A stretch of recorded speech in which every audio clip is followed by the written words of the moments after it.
Good evening. My name is Walter Felag. I'm the state senator that currently represents the towns of Tiverton, Warren, and Bristol. And I vehemently oppose the tolls on the Sakonnet River Bridge.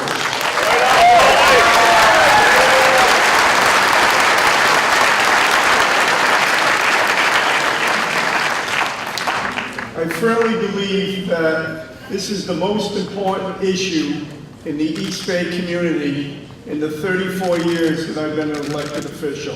I've had the good fortune of being elected for 20 years on a town council in Warren, 4 years representing the towns of Portsmouth, Bristol, and Warren on the state senate, in the last 10 years representing Tiverton, Bristol, and Warren.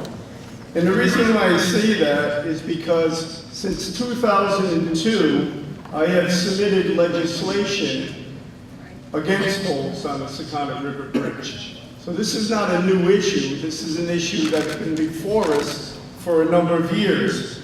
And fortunately, over those years, we've been able to stop that. Unfortunately, this particular year, the governor, as the director pointed out, put in Article 20.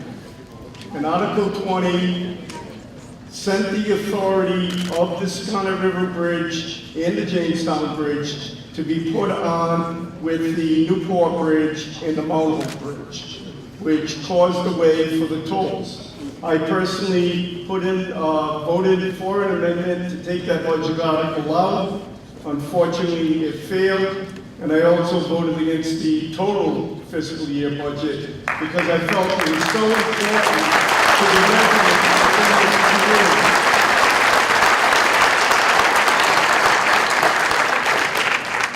The reason why I say that is because of a number of reasons.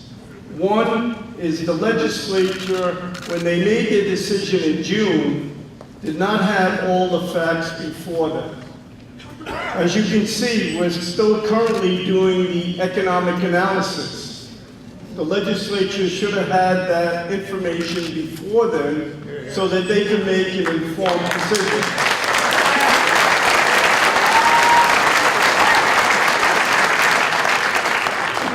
And also the governor who put it in initially.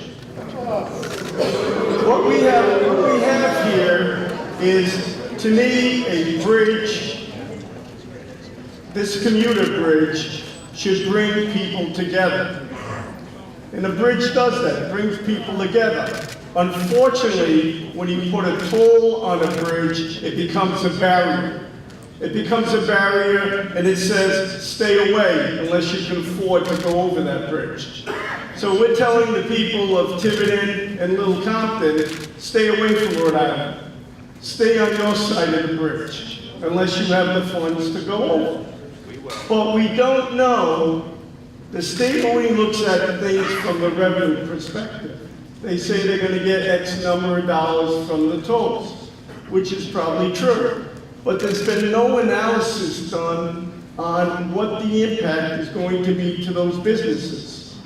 60% of our general revenue expenditures come from the income tax and the sales tax. Well, if people aren't going to go over the bridge to go to these businesses, then obviously their business income is going to be less. Their personal income of those employees is going to be less. And consequently, the sales tax is going to be less. So there's going to be an impact, one way or the other.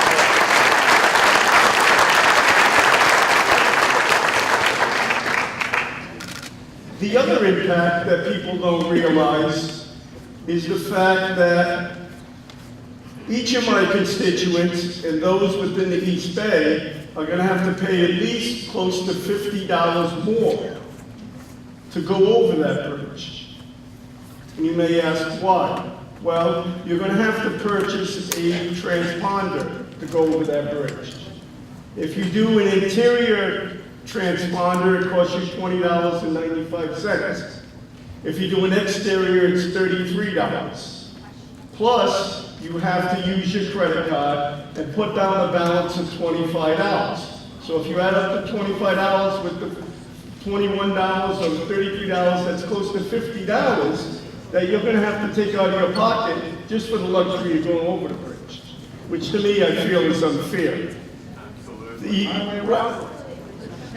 last aspect that I want to just point out is the fact that we need to know what the impact is to being towards Bristol. Bristol, as you know, has restaurants that cater to people from Massachusetts.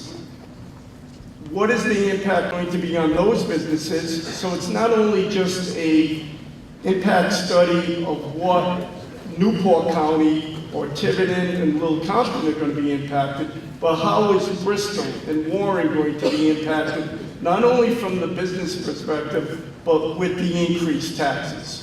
So with all those things said, I think this has to go back to the governor, to the legislature, and let's vote it no, because I believe that we can share this cost. And people have asked, well, how can you come up with the money to support the maintenance of these bridges?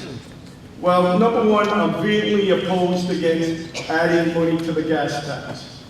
The reason why I say that is because the last couple of years, I've actually put in legislation to decrease the gas tax. And the reason why I've done that is because we border Massachusetts. I see too many cars from Rhode Island going into Massachusetts to buy gas.